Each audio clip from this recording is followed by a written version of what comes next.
जिस तांत्रिक के श्राप से कोई नहीं बचता था, जिसका नाम सुनते ही पूरे गांव की सांसें थम जाती थीं, उसी तांत्रिक ने एक शिष्य को देखते ही श्राप दे दिया। तू कल का सूरज नहीं देख पाएगा। पूरा गांव स्तब्ध रह गया। ये साधारण शब्द नहीं थे, ये मृत्यु की सीधी घोषणा थी। दिन का समय था। समर्थ गुरु रामदास जी का एक शिष्य भिक्षा लेने गांव पहुंचा था। वह घर घर जाकर शांत स्वर में पुकार रहा था, समर्थ गुरु की जय, भिक्षाम देहि।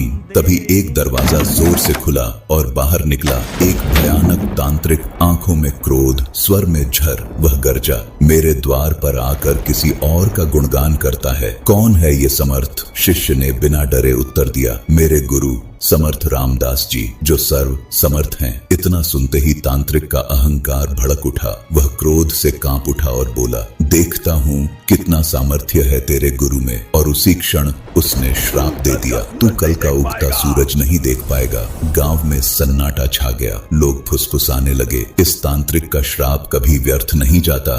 शिष्य भारी मन से आश्रम लौट आया। आश्रम पहुंचा तो गुरुदेव मुस्कुराकर बोले, भिक्षा ले आया? शिष्य की आंखें भर आईं और कंपकंपाती आवाज में बोला, गुरुदेव, भिक्षा में अपनी मृत्यु ले आया हूँ। सब कुछ सुनकर भी गुरुदेव शांत रहे और बोले, अभी पूरी रात बाकी है, चिंता मत कर, रात्रि आई। गुरुदेव ने कहा, मेरे चरण दबाओ और याद रखना, चाहे जो हो जाए चरण मत छोड़ना। रात का पहला पहर आया। तांत्रिक ने सोने चांदी से भरी देवी भेजी। देवी बोली, यह सब ले लो। शिष्य ने दृढ़ स्वर में कहा, देना है तो यहीं आकर दीजिए, मैं गुरु चरण नहीं छोड़ सकता। देवी लौट गई। दूसरा पहर आया। तांत्रिक ने माँ का रूप भेजा। वह बोली, बेटा गले लग जाओ। शिष्य की आंखें नम हो गईं, पर बोला, माँ आप यहीं आ जाइए, मैं गुरु चरण नहीं छोड़ूंगा। माँ का रूप भी असफल रहा। तीसरा पहर आया। यमदूत प्रकट हुआ और गरज कर बोला, चल तेरी मृत्यु का समय आ गया। शिष्य गरजा, काल हो या महाकाल, मैं गुरु चरण नहीं छोड़ूंगा। यमदूत भी लौट गया। सवेरा हुआ,